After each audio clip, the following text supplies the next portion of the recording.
Yo, what's going on, guys? Today I'm going to be going over the NBA slate on DraftKings and Yahoo for Tuesday, March the 12th. We got a 7-game Tuesday slate. I'm going to go through each position, talk about some of the guys that I like on this 2-game slate. We'll work our way through the player pool, and I will give my 5 plays for DraftKings and 5 plays for Yahoo. These are 5 players that I do like specifically for each site. Before we do get started though, guys, I would appreciate it if you would drop a like on the video. If you are new to the channel, make sure you hit that subscribe button down below so that way you won't miss out on any of my new videos. But let's go ahead and start off at point guard today.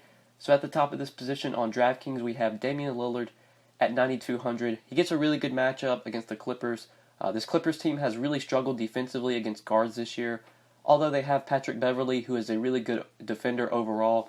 His defense has kind of took a hit this year, just hasn't been as good. We've seen point guards have really good games this year against the Clippers. I do like the spot for Lillard a lot. Ben Simmons for 600 less, I feel like it's a little bit more intriguing, especially with Jimmy Butler resting for this game against the Cavs. I think you're gonna see a slight boost for Ben Simmons, a slight boost for Tobias Harris. Joel Embiid should see a boost as well with Jimmy Butler off the floor. So I don't mind paying up for Lillard, don't mind paying up for Ben Simmons, but these aren't my core plays for today. I don't feel like I'm going to be paying up at point guard like as a core. I think point guard offers good mid-range and good value, so don't feel like I need to jam in the top options. I do want to talk about some of these mid-range plays. So there are some injuries we need to watch as the day goes on Tuesday. We definitely want to know the status of Karl-Anthony Towns. Right now, Karl-Anthony Towns and Andrew Wiggins, we don't know if they're going to play. As I'm recording this video Monday night, I would imagine that they're both questionable. But if they both were to sit, I think Jeff Teague at 6,400 against Denver is a really good play. With Drew Holiday out for the next couple games, I think Elfrid Payton at 6,500, even in a tough matchup, makes some sense. I would definitely play Teague over him if Towns is out and Wiggins is out, but Payton looks like a decent option at 6,400. I do want to talk about Chris Dunn. I like Chris Dunn quite a bit today at 5,200 against the Lakers. I feel like he's going to be pretty low owned because Chris Dunn's just been really bad lately. But with no Zach LaVine doubtful for this game for the Bulls, Chris Dunn does see a boost. You would imagine his assist rate goes up a bit when you take Zach LaVine off the floor. I think Chris Dunn at 5,200 is probably going to go overlooked today because, like I said, he just hasn't been good lately. But if he plays anywhere north of 30 minutes against the Lakers, Lakers have struggled defensively, especially without Lonzo. Rondo is not nearly as good a defender as Lonzo is. Really good spot for Chris Dunn. No LaVine should help. He's cheap on both sites. He's 17 on Yahoo and he's 5,200 on DK. Especially if Chris Dunn's going to be low owned. I think he's a really good tournament play today. And the Bulls, just in general, are in a really good spot. They're going to be a little bit shorthanded and they're facing a fast-paced Lakers team that is not good defensively. So definitely want to target me some Bulls today. Chris Dunn's one of the guys that I do like from the Bulls.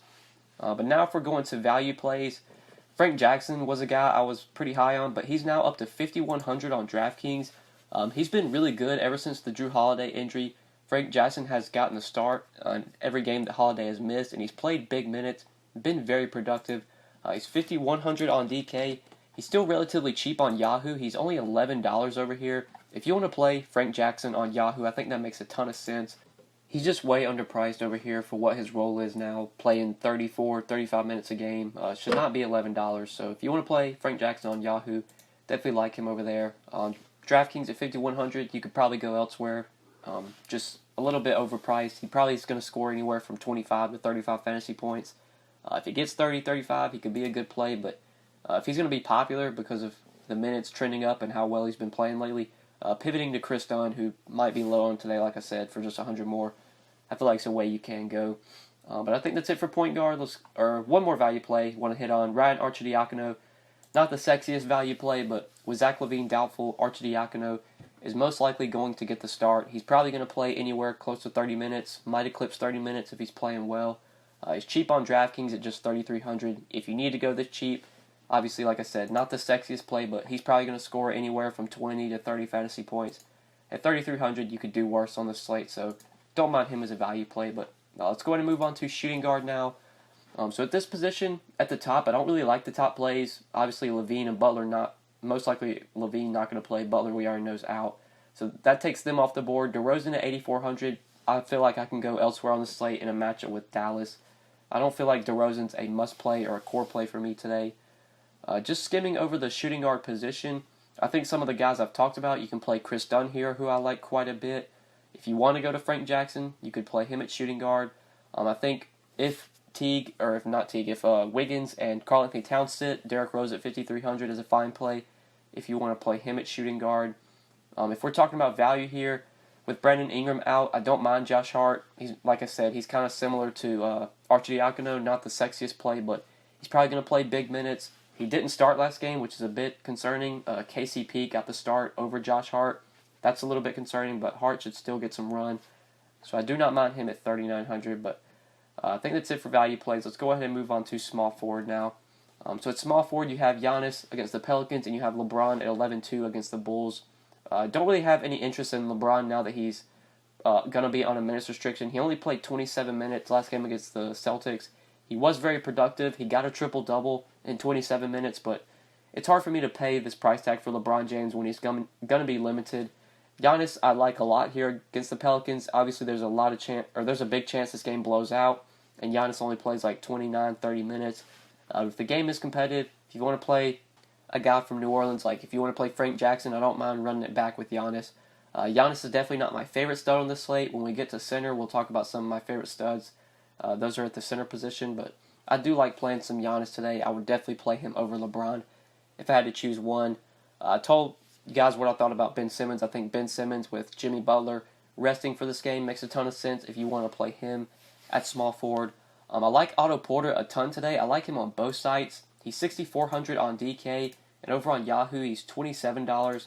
I like Otto Porter quite a bit. I think with Zach LaVine doubtful for this game, most likely out, Otto Porter is going to see a nice bump. Him, Chris Dunn, obviously Porter, Chris Dunn, and Markkanen should all see slight bumps with LaVine out for this game. So targeting those guys, I think, makes a ton of sense. Porter at 6,400 feels like a really good price for him in this matchup with the Lakers. Fast-paced game or pace-up spot for the Bulls against the Lakers. Like Otto Porter quite a bit. I think he's going to take more shots in this game. Markkanen should take some more shots. Dunn should take more shots, and Dunn gets more opportunity for more assists with LaVine out. So it is a slight boost for all three of those starters. Porter at 6,400, though, I do like quite a bit.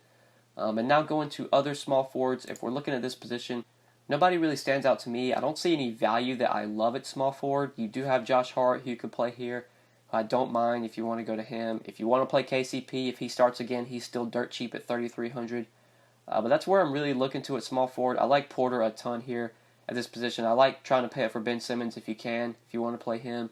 If you want to go to Giannis, you can go there. But Porter's a guy that really stands out. Tobias Harris at 7,500, I forgot to mention. Tobias Harris with Jimmy Butler resting should see a slight boost, and it is a really good matchup against the Cavs, so he's another guy you could look to. But let's go ahead and talk about power forward. There are some good plays at the top here. LaMarcus Aldridge's been playing really well lately, but his price has really started to catch up. He's 8,900 now on DraftKings. I feel like I could look elsewhere. I think going $700 cheaper and playing a guy like Lauri Markkanen makes a ton of sense. 8,200. I like Lauri Markkanen a lot. Kevin Love's going to be resting today. We already got that news, so that could open up some value from the Cavs if you want to go to Zizic or Marquise Chris. I know Marquise Chris got ejected in their game on Monday. If he's not suspended and if he plays, he might start for Kevin Love. You might get Chris starting at the 4 and Zizic starting at the 5.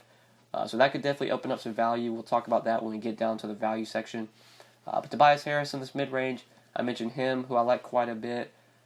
Since Love is out, if Larry Nance is healthy and able to play, Larry Nance at 5,500 probably becomes one of the best plays on the slate. Taj Gibson as well at 5,600 becomes a really good play if Karl Anthony Towns is out. Gibson's been playing really well lately with Towns out. But I do want to talk about some value here. There's some good cheap plays. First guy I want to hit on is Mo Wagner, however you say his name. He's very cheap on both sites. He's 3,300 on DraftKings, and on Yahoo he's at power forward, and he's towards the minimum price. He's $11 over here. Wagner did start their last game. I think he played like 34 or 35 minutes. The Lakers did run out a little bit of a different starting lineup. They started Rondo, KCP, LeBron, Wagner, and then McGee at the 5. I think with Kuzma most likely playing today, there's a chance Wagner still starts. They decide to start him at center. They could go Rondo, KCP, LeBron, Kuzma, Wagner. They could do that starting lineup. There's a chance, though, with Kuzma coming back that you do see Wagner go back to the bench. But either way, I think he's going to see probably a minimum of 24, 25 minutes. If he starts, I think he could eclipse 30 minutes again. In that start against Boston, he played 34 minutes and had 35 DraftKings points, was very productive. He's a pretty productive player. He can give you about a point per minute, maybe slightly less. But at 3,300, if he's going to play 30 minutes and give you 25, 30 fantasy points, I feel like he is a really good value here. The Lakers have already said they want to play their young guys. I see Wagner getting probably 25 to 30 minutes a game rest of season. So at 3,300, we definitely want to hop on him now while he's this cheap. He's not going to be this cheap for long. Really like him as a value play today. Doesn't hurt that it's a matchup with the Bulls either. Wagner at 3,300 looks like a really good cheap option you could go to at power forward. But he's the guy I wanted to talk about. And then you do have Marquise Chris, who you could go to with Kevin Love resting today. We could see Marquise Chris start, and he is very cheap. On DraftKings, he's down here at 3,500, just a little bit more than Wagner. So he's another value you could consider. But now moving on to center, I do like the top of this position. Karl-Anthony Towns I'm not really interested in today against Denver. Even if he plays, I probably would go cheaper to a guy like Joel Embiid or Nikola Jokic. Embiid I really like here, 10,200 on DraftKings. On Yahoo he's expensive. He's at $49 on center, but I still like him on Yahoo as well. Just with Jimmy Butler resting for this game, Joel Embiid does see a bump in usage. He is very productive when he's not playing alongside Jimmy Butler. When Jimmy Butler's off the floor, you see Joel Embiid's numbers really just go through the roof. I think he averages like 1.5 or 1.55 fantasy points per minute with Jimmy Butler off the floor. Has like a 34-35% usage rate. Match it with the Cavs we obviously love, especially with no Kevin Love for this game. It's going to be some combination of Ante Zizic, Marquise Chris, maybe Larry Nance trying to slow down Embiid here, and that's just not going to work. My only concern is that this game blows out and Embiid only plays like 25 minutes, but if the game stays close and Embiid plays his full minutes, he could totally go off for 60, 70 DraftKings points. I think he has a ton of upside here, so love Joel Embiid at center. You could obviously go to Jokic, but I do prefer Embiid just straight up. I think Embiid outscores Jokic, so he's my favorite play of the expensive centers and most likely my favorite overall stud on the slate. If I can pay up, I'm looking to him. But now talking about these mid-range centers, a guy that really stands out to me in this mid-range, love his matchup today, is Yusuf Nurkic. 7,100 on DK and cheap on Yahoo as well at just $29. Have a ton of interest in Yusuf Nurkic today. Like I said, great matchup. Clippers team that's been just getting killed by bigs this year. Bad rebounding team. This is a spot where Nurkic should just absolutely be able to feast. If he plays anywhere north of 30 minutes in this matchup with the Clippers, we could see Nurkic put up a 50-burger here. And he's 7,100, which is a very good price. His production lately has not been great, so that's kind of why you've seen the price drop. But this is a great spot for Nurkic to get things going. Love the matchup with the Clippers. And we've seen in competitive games this year, Nurkic is going to play anywhere close to 32, 33 minutes. Against Phoenix, he only played 22 minutes, which was kind of concerning. I think that game did blow out, but Phoenix just kind of made a late run in the fourth quarter, and they just left Cantor out there. But if this game's going into the fourth quarter, if it's 95 to 95, or if it's like a 5-10 point game going into the fourth quarter, then you're going to see Nurkic most likely close out the game, most likely close out with about 32, 33 minutes. And in this matchup, we could see him put up 50, 60 DraftKings points. So at 7,100, Yusuf Nurkic, a very strong play in that mid-range. I like him a ton at center. And now looking to other center plays. In this mid-range, other guys we could go to, I do like Larry Nance if he plays today with Kevin Love resting. If Larry Nance is able to play at 5,500, I think he makes a ton of sense. He will most likely start at center. Would definitely be a really good play in that price range. If we're going to value here, really the value plays I want to target are the guys I've hit on. You do have Wagner, who's center eligible. You've got Chris, you could play at center. Ante Zizic could definitely be a value center we go to. It's a tough spot against Embiid. It's a spot where Zizic could get in foul trouble, but without Love, potentially without Larry Nance here, maybe Marquise Chris even gets suspended, we could see Ante Zizic just kind of be forced to play 32, 33 minutes. I think he played 27 minutes. He started on Monday, had 25, 26 DraftKings points, so wasn't bad. Obviously, this is not a good spot, but even if the game blows out, we could see Zizic play 30-plus minutes. So at 3,700, definitely in play for value. Him and Chris both make sense as cheap center plays. But I think that's it for center, guys, and I think that is it for the video. So hopefully you guys did enjoy this video. Hopefully it did help you. If you enjoyed, make sure you click that like button down below. Make sure you subscribe if you have not already. And if you do have any questions, feel free to leave them in the comment section below. or hit me up on Twitter at the DFS_GOAT. But yeah, guys, thank you so much for watching. I do really appreciate it, and we'll see you in the next video. Good luck tonight. Peace.